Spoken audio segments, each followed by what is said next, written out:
ಜನರಿಗೆ ಹೆಚ್ಚಿನ ಬಡ್ಡಿಯ ಆಸೆಯನ್ನ ಹುಟ್ಟಿಸಿ ಜನರಿಂದ ಹೂಡಿಕೆ ಮಾಡಿಸಿಕೊಂಡು ಮೋಸ ಮಾಡುವಂತ ಜಾಲ ಬೆಳಗಾವಿ ಜಿಲ್ಲೆಯಲ್ಲಿ ದೊಡ್ಡ ಮಟ್ಟದಲ್ಲಿ ಬೆಳೆದು ನಿಂತಿದೆ. ಪದೇ ಪದೇ ಅಲ್ಲಿ ಬಹುಕೋಟಿ ವಂಚನೆಯ ಕೇಸುಗಳು ಬೆಳಕಿಗೆ ಬರ್ತಾನೆ ಇದೆ. 2 ತಿಂಗಳಲ್ಲಿ 3ನೇ ಬಹುಕೋಟಿ ವಂಚನೆಯ ಪ್ರಕರಣ ಈಗ ಬಯಲಾಗಿದೆ. ಕೋಟಿ ಕೋಟಿ ಟೋಪಿ ಹಾಕಿ ದುಬೈಗೆ ಹಾರೋದಕ್ಕೆ ವಂಚಕ ಪ್ರಯತ್ನಿಸಿರುವಂತ ಘಟನೆ ಬೆಳಗಾವಿಯ ಶಿವಬಸವನಗರದಲ್ಲಿ ಶ್ರೀದೇವಿ ವೆಂಚರ್ಸ್ ಅನ್ನುವಂತ ಕಚೇರಿಯನ್ನ ನಡೆಸ್ತಾ ಇದ್ದಂತ ವ್ಯಕ್ತಿ ಶುಭೋತ್ ಕೂಗೆ ಅಂತ ಆತನ ಹೆಸರು. ಈತನಿಗೆ ಬೆಳಗಾವಿ ಕಾಲೇಜಿನ ಉಪನ್ಯಾಸಕ ಪ್ರಮೋದ್ ಎಂಬಾತ ಸಾಥ್ ಕೊಟ್ಟಿರೋದು. ಇವರು ಮಾಡಿದ್ದೇನು ಅಂತಂದ್ರೆ 200ಕ್ಕೂ ಅಧಿಕ ಜನರಿಂದ 30 ಕೋಟಿಗೂ ಅಧಿಕ ಹೂಡಿಕೆ ಮಾಡಿಸಿದ್ದಾರೆ. ಹೆಚ್ಚಿನ ಬಡ್ಡಿ ಕೊಡ್ತೀವಿ, ತಿಂಗಳಿಗೆ 5% ಬಡ್ಡಿ ಕೊಡ್ತೀವಿ ಅಂತ ಹೇಳಿ 100 ಜನರಿಂದ ಹೂಡಿಕೆ ಮಾಡಿಸಿರೋದು. ತಿಂಗಳಿಗೆ 5% ಬಡ್ಡಿ ಕೊಡೋದಕ್ಕೆ ಯಾರಿಂದಲೂ ಸಾಧ್ಯ ಇಲ್ಲ.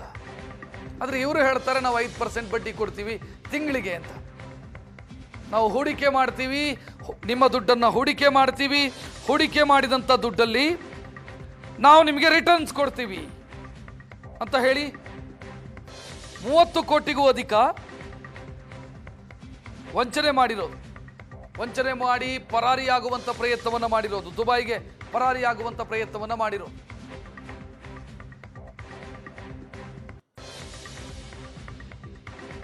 $30 ಕೋಟಿ ವಂಚಿಸಿದ್ದಾರೆ ಪ್ರಮೋದ್ ಮತ್ತು ಶುಭೋದ್ ಅನ್ನೋ ಇಬ್ಬರು.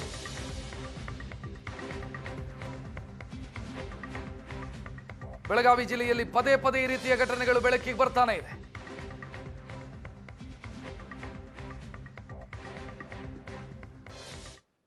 ಪ್ರಮೋದ್ ಹಾಲೆಮನಿ ಇದರಲ್ಲಿ ಆರೋಪಿ ನಂಬರ್ 2 ಯಾರಿದ್ದ ಅವನಿಗೆ ದಸ್ತಗಿರಿ ನಮ್ಮ ಅಧಿಕಾರಿ ಮಾಡಿದ್ದಾರೆ.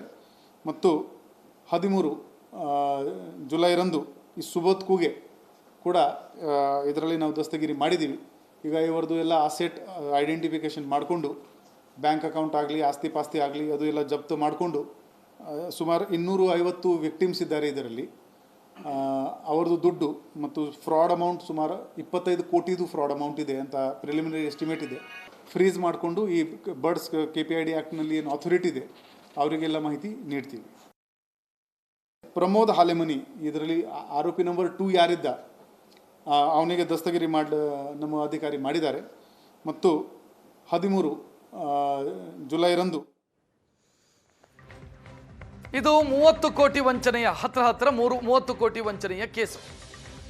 ಒಟ್ಟು 3 ಕೇಸುಗಳನ್ನು ನಿಮ್ಮ ಮುಂದೆ ಇಡ್ತಾ ಇದ್ದೀವಿ ಬೆಳಗಾವಿ ಜಿಲ್ಲೆಯಲ್ಲೇ. ಇದು ಶುಭೋದ್ ಕೂಗೆ ಮತ್ತು ಪ್ರಮೋದ್ ಮಾಡಿರುವಂಥ ವಂಚನೆಯಾದರೆ 2ನೇ ಕೇಸು 165 ಕೋಟಿ ವಂಚನೆ. ಅಪೆಕ್ಸ್ ಬಿಸ್ ಕಾರ್ಪ್ ಅನ್ನೋ ಹೆಸರಿನಲ್ಲಿ 165 ಕೋಟಿ ಸಂಗ್ರಹಿಸಿ ದುಬೈಗೆ ಹಾರಿದ್ದಾರೆ ಆರೋಪಿಗಳು. 1 ಲಕ್ಷ ಹೂಡಿಕೆ ಮಾಡಿದರೆ ತಿಂಗಳಿಗೆ 4,000 ರೂಪಾಯಿ ಬಡ್ಡಿ ಕೊಡ್ತೀವಿ ಅಂತ ಹೇಳಿ 3,500 ಜನರಿಂದ 165 ಕೋಟಿ ಸಂಗ್ರಹಿಸಿದ್ದಾರೆ. ಕಾಶಿನಾಥ್ ಮತ್ತು ಗಣೇಶ್ ಈಗ ಅವರು ಯಾರ ಸಂಪರ್ಕಕ್ಕೂ ಸಿಗದೆ ವಿದೇಶಕ್ಕೆ ಪರಾರಿಯಾಗಿದ್ದಾರೆ. ಇನ್ನೊಂದು ಕೇಸು ಕ್ಲಾಸಿಕಲ್ ಕೇಸ್. ಇದು ಶಿವ ಮತ್ತು ಅಸೋಸಿಯೇಟ್ಸ್. ಈತ ಓಂ ನಮಃ ಶಿವಾಯ ಈತ 4,500 ಕೋಟಿ ವಂಚನೆ ಮಾಡಿದ್ದಾನೆ ಹೂಡಿಕೆ ಮಾಡಿಸಿಕೊಂಡು. ಅದು ಬೆಳಗಾವಿಗಷ್ಟೇ ಸೀಮಿತವಾಗಿಲ್ಲ, ಆದರೆ ಬೆಳಗಾವಿಯನ್ನು ಕೇಂದ್ರ ಸ್ಥಾನವಾಗಿರಿಸಿಕೊಂಡು ಈ ಸಂಸ್ಥೆ ಕಾರ್ಯಾಚರಿಸ್ತಾ ಇತ್ತು. ಈ 3 ಕೇಸ್ಗಳನ್ನು ಗಮನಿಸ್ತಾ ಇದ್ದೀರಿ. ಎಲ್ಲವೂ ಮೋಡಸ್ ಸೇಮ್. ಅಂದರೆ ಬ್ಯಾಂಕಲ್ಲಿ ಇಟ್ಟರೆ ಎಷ್ಟು ಕೊಡ್ತಾರೆ ನಿಮಗೆ? FD ಅಂತ ಇಟ್ಟರೆ ಒಂದು 6% ವರ್ಷಕ್ಕೆ ಕೊಡ್ತಾರೆ. 6-7% ವರ್ಷಕ್ಕೆ ಕೊಟ್ಟರೆ ಅದೇನು ಮಹಾ, ಅದು ವರ್ಷಕ್ಕೆ. ನಾವು ತಿಂಗಳಿಗೆ 5% ಕೊಡ್ತೀವಿ, ವರ್ಷಕ್ಕೆ 60% ಆಯ್ತು ರೀ. ಇಷ್ಟು ಬಡ್ಡಿ ಕೊಡ್ತೀವಿ ನಾವು, ನಮ್ಮಲ್ಲಿ ಬಂದು ಹೂಡಿಕೆ ಮಾಡಿ, ಎಲ್ಲೆಲ್ಲೋ ಹೋಗಿ ಮೋಸ ಹೋಗಬೇಡಿ, ನಮ್ಮಲ್ಲಿಗೆ ಬನ್ನಿ ನಾವು ಮೋಸ ಮಾಡ್ತೀವಿ ಅಂತ. ಆ ರೀತಿಯ ಮೋಡಸ್ ಇದು. ಬೇರೆಲ್ಲೋ ಹೋಗಿ ಮೋಸ ಹೋಗೋದಕ್ಕಿಂತ ನಮ್ಮಲ್ಲಿ ಬಂದರೆ ಚೆನ್ನಾಗಿ ಮೋಸ ಮಾಡ್ತೀವಿ, ನಾವು ಮಾಡೋ ಮೋಸ ಚೆನ್ನಾಗಿರುತ್ತೆ ಅಂತ ಮೋಸ ಮಾಡಿರುವಂಥ ಕೇಸ್ ಇದು. 3 ಕೇಸುಗಳು 30 ಕೋಟಿ, 165 ಕೋಟಿ, 4,500 ಕೋಟಿ. ನಮ್ಮ ಜನನೂ ಹಾಗೆ ಇದ್ದಾರೆ. ಪೂರ್ವಪರ ವಿಚಾರಿಸೋದಿಲ್ಲ. ಇವರ ಬಳಿ ಹೋದರೆ ಇವರು ಹೆಂಗೆ ಇಷ್ಟೆಲ್ಲ ಬಡ್ಡಿ ಕೊಡೋದಕ್ಕೆ ಸಾಧ್ಯ ಯೋಚನೆ ಮಾಡೋದಿಲ್ಲ. ಕಷ್ಟಪಟ್ಟು ದುಡಿದು ಸಂಪಾದಿಸಿದಂಥ ದುಡ್ಡನ್ನ ಇವರು ಎದೆ ಮೇಲೆ ಹಾಕ್ತಾರೆ. ಇವರೇನು ಮಾಡ್ತಾರೆ ಅಂತಂದ್ರೆ ಒಂದು 3-4 ತಿಂಗಳು ಬಡ್ಡಿ ಕರೆಕ್ಟಾಗಿ ಕೊಡ್ತಾರೆ. ನಿಮಗೆ ನಂಬಿಕೆ ಬಂದುಬಿಡುತ್ತೆ, ಅಯ್ಯೋ ಕರೆಕ್ಟ್ ಕೊಡ್ತಿದಾರಲ್ಲ ಇವರು ಬಹಳ ಅದ್ಭುತವಾಗಿ ಕೊಡ್ತಿದ್ದಾರೆ, ಎಲ್ಲವೂ ದುಡ್ಡು ಕೊಡ್ತಿದ್ದಾರೆ, ಚೆನ್ನಾಗಿ ಮಾತನಾಡ್ತಾರೆ, ಬ್ಯಾಂಕಲ್ಲೆಲ್ಲ ಈ ರೀತಿ ವ್ಯವಸ್ಥೆ ಇಲ್ಲ, ಇವರೇ ದೇವರಿರಬೇಕು ಅಂತ ನಿಮಗೆ ಅನಿಸಿಕೆ ಮೂಡುತ್ತೆ. ಅಯ್ಯೋ ಇವರೇ ದೇವರಿರಬೇಕು, ನನ್ನನ್ನು ಉದ್ಧಾರ ಮಾಡೋದಕ್ಕೆ ಬಂದಿರುವಂಥ ಭಗವಂತರೇ ಇರಬೇಕು ಇವರು ಅಂತ. ನೀವು ಇನ್ನೊಂದಿಷ್ಟು ದುಡ್ಡನ್ನು ಕೊಂಡೋಗಿ ಇವರ ಎದೆಗೆ ಸುರಿತೀರಿ. ಮನೆಯಲ್ಲಿದ್ದಂಥ ಗೋಲ್ಡು, ಮನೆಯ ಆಸ್ತಿ ಪತ್ರ ಇದನ್ನೆಲ್ಲ ಮಾರಿಯೋ ಅಡಮಾನ ಇಟ್ಟು ತಂದು ಇವರ ಎದೆಗೆ ಸುರಿತೀರಿ.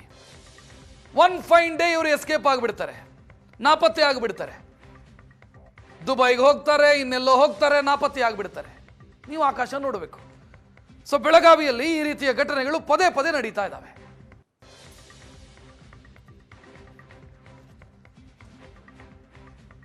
ಹೆಚ್ಚಿನ ಡೀಟೇಲ್ ನೀಡೋದಕ್ಕೆ ನಮ್ಮ ಪ್ರತಿನಿಧಿ ಅನಿಲ್ ನೇರ ಸಂಪರ್ಕದಲ್ಲಿ. ಅನಿಲ್, ಈ ಟೋಪಿ ಹಾಕೋರಿಗೂ ಟೋಪಿ ಹಾಕಿಸ್ಕೊಳ್ಳೋರಿಗೂ ಬೆಳಗಾವಿ ಸೂಕ್ತ ಸ್ಥಳವಾಗಿದೆಯಾ ಅಂತ ಅನಿಸ್ತಾ ಇದೆ ನನಗೆ. 3 ಕೇಸನ್ನು ನೋಡ್ತಾ ಇದ್ದೀವಿ ನಾವು ಸ್ಕ್ರೀನಲ್ಲಿ.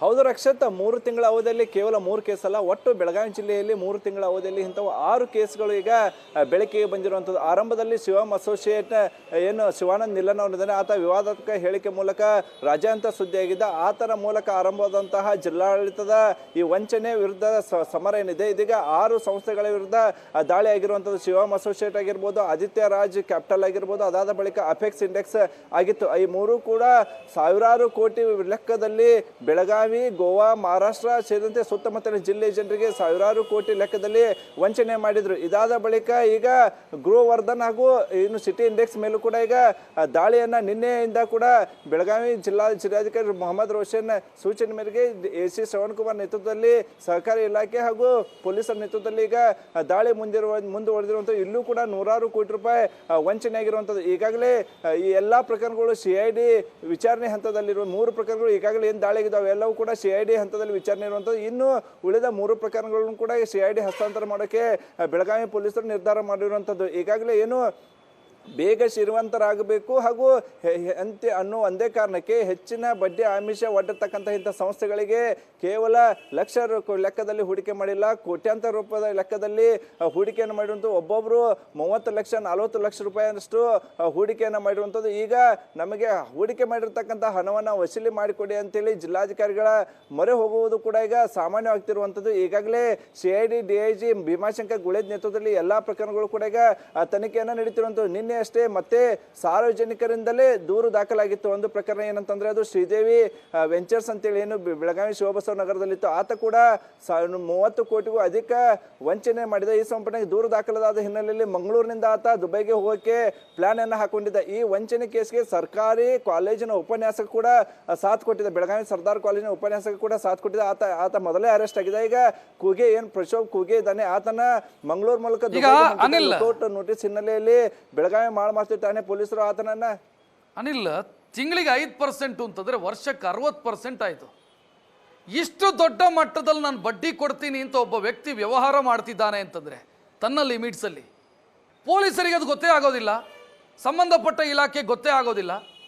RBI ನಿಯಮದ ಸ್ಪಷ್ಟ ಉಲ್ಲಂಘನೆ ಇಷ್ಟೆಲ್ಲ ಬಡ್ಡಿ ಆಸೆ ತೋರಿಸೋದು. ನಮ್ಮ ನ್ಯಾಷನಲೈಸ್ ಬ್ಯಾಂಕ್ಗಳು 6-7% ಕೊಡ್ತವೆ FDಗೆ ವರ್ಷಕ್ಕೆ.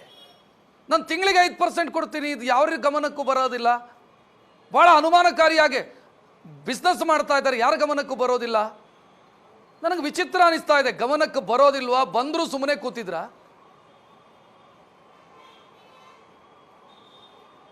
ಹೌದು ರಕ್ಷಿತ್, ಇಂಥ ಅನುಮಾನಗಳು ಮೂಡುವುದು ಸಹಜ. ಯಾಕಂದ್ರೆ ಇವೆಲ್ಲ ಈ ನಿನ್ನೆ ಮೊನ್ನೆ ಹುಟ್ಟಿಕೊಂಡಂತಹ ಸಂಸ್ಥೆಗಳೆಲ್ಲ ಕಳೆದ 10 ವರ್ಷದಿಂದ ಇಲ್ಲಿವರೆಗೂ ಕೂಡ ಈ ರೀತಿಯ ಜನರಿಂದ ಸಾರ್ವಜನಿಕ ಅಕ್ರಮವಾಗಿ ಹಣವನ್ನು ಹೂಡಿಕೆ ಮಾಡಿ ನಿಮಗೆ 5% ಅಂದರೆ 1 ಲಕ್ಷ ಹೂಡಿಕೆ ಮಾಡಿದರೆ ಪ್ರತಿ ತಿಂಗಳು 5,000 ಕೊಡ್ತೀವಿ, ಅದ 1 ವರ್ಷ ಆದ ಬಳಿಕ ನಿಮ್ಮ ಅಸಲನ್ನು ಕೂಡ 1 ಲಕ್ಷ ರೂಪಾಯಿ ಕೂಡ ರಿಟರ್ನ್ ಮಾಡ್ತೀವಿ ಅನ್ನುವಂತಹ ಆಮಿಷ ಒಡ್ಡಿ ಬಾಂಡ್ ಪೇಪರ್ಗಳನ್ನು ಕೊಟ್ಟು ದೊಡ್ಡ ದೊಡ್ಡ ಕಚೇರಿಗಳನ್ನು ತೆರೆದು ಬೆಳಗಾವಿಯ ಕೇಂದ್ರ ಸ್ಥಳಗಳಲ್ಲಿ ಯಾಕಂದ್ರೆ ಅದರ ಹೃದಯ ಭಾಗದಲ್ಲೇ ಇವರು ದೊಡ್ಡ ದೊಡ್ಡ ಕಚೇರಿಗಳನ್ನು ತೆಗೆದ್ರು ಕೂಡ ಇಷ್ಟು ದಿನಗಳ ಕಾಲ ಬೆಳಗಾವಿ ಅಧಿಕಾರಿಗಳು ಪೊಲೀಸ್ ಪೊಲೀಸ್ ಅಧಿಕಾರಿಗಳು ಏಕೆ ಸುಮ್ಮನೆ ಕೂತರು, ಜಿಲ್ಲಾಡಳಿತ ಏಕೆ ಸುಮ್ಮನೆ ಕೂತು? ಆದ್ರೆ ಅದ್ರ ಜೊತೆಗೇನೆ ಕೋಟ್ಯಾಂತರ ರೂಪಾಯಿ ಟ್ರಾನ್ಸಾಕ್ಷನ್ ಆಗುತ್ತೆ ಬ್ಯಾಂಕ್ನಲ್ಲಿ, IT ED ಅಧಿಕಾರಿಗಳು ಏಕೆ ಸುಮ್ಮನೆ ಕೂತರು ಅನ್ನುವಂತಹ ಅನುಮಾನಗಳು ಕೂಡ ಸಹಜವಾಗಿ ಕಾಡುತ್ತೆ.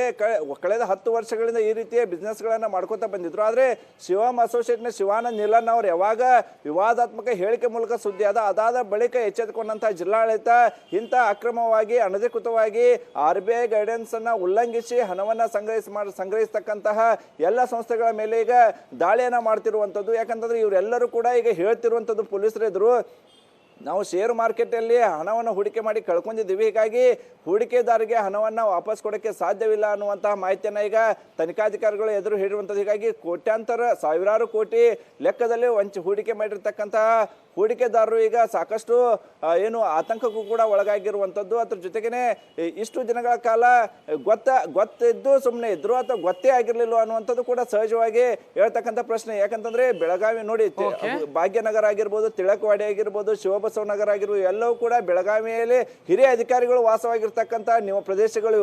ಇಂಥದ್ರಲ್ಲಿ ಕೂಡ ಸಾಕಷ್ಟು ಸರ್ಕಾರಿ ಅಧಿಕಾರಿಗಳು ಕೂಡ ಇಂಥಲ್ಲೆಲ್ಲ ಕೂಡ ಹೂಡಿಕೆ ಮಾಡಿರೋದು ಈಗ ತನಿಖೆಯಿಂದ ಬೆಳಕಿಗೆ ಬಂದಿರುವಂಥ. ಇನ್ನಾದರೂ ಎಚ್ಚೆತ್ಕೊಂಡು ಹೂಡಿಕೆದಾರರು ಬ್ಯಾಂಕ್ಗಳಿದ್ದಾವೆ, ನ್ಯಾಷನಲೈಸ್ಡ್ ಬ್ಯಾಂಕ್ ಇದಾವೆ, ಅಲ್ಲಿ ಹೋಗಿ ಹೂಡಿಕೆ ಮಾಡಬೇಕು. ಅದ್ರ ಜೊತೆಗೇನೆ ಬೇರೆ ಬೇರೆ ತಮ್ಮ ನಂಬಿಕೆ ಇರತಕ್ಕಂತಹ ಬ್ಯಾಂಕ್ಗಳಲ್ಲಿ ಡಿಪಾಸಿಟ್ ಮಾಡಬೇಕು ಅನ್ನುವಂತಹ ಮನವಿಯನ್ನ ಅಧಿಕಾರಿಗಳು ಮಾಡಿಕೊಂಡು ಇಲ್ಲಿ ಗಮನಿಸಬೇಕಾದ ಸಂಗತಿ ಏನಂತಂದ್ರೆ, ಅಕ್ಷತ್ ಶಿವಾನಂದ್ ನಿಲನ್ ಅವ್ರ ಮೇಲೆ ದಾಳಿಯಾಗಿ 3 ತಿಂಗಳಾಯ್ತು. ಆತ CID ವಶದಲ್ಲಿದ್ದಾನೆ, ಅಂದ್ರೆ ಜೈಲಿನಲ್ಲಿದ್ದಾನೆ. CID ತನಿಖೆ ನಡೆದರೂ ಕೂಡ ಆತನ ಅಕೌಂಟ್ಗೆ ಇನ್ನೂವರೆಗೂ ಕೂಡ ದುಡ್ಡು ಬರ್ತಿರುವುದು ಸಾಕಷ್ಟು ತನಿಖಾಧಿಕಾರಿಗಳೇ ನಿಬ್ಬೆರಗಾಗುವಂತೆ ಮಾಡಿರುವಂಥದ್ದು. ಹೀಗಾಗಿ ಸ್ವತಃ CID DIG ಬೆಳಗಾವಿಗೆ ಬಂದು ಸುದ್ದಿಗೋಷ್ಠಿಯನ್ನ ಮಾಡಿ, ಇನ್ನು ಯಾರು ಯಾವುದೇ ಕಾರಣಕ್ಕೆ ಇವರು ನಿಮಗೆ ವಂಚನೆ ಮಾಡಕ್ಕೆ ಹುಟ್ಟಿಕೊಂಡಂತಹ ಸಂಸ್ಥೆಗಳು ಯಾವುದೇ ಕಾರಣಕ್ಕೆ ನೀವು ಹೂಡಿಕೆ ಮಾಡಬೇಡಿ ಅಂತ ಮನವಿ ಮಾಡ್ಕೊಂಡು.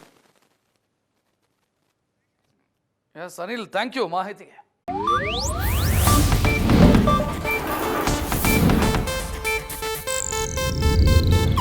ಇದು ಏಷ್ಯಾನೆಟ್ ನ್ಯೂಸ್ ನೆಟ್ವರ್ಕ್ ಪ್ರಸ್ತುತಿ.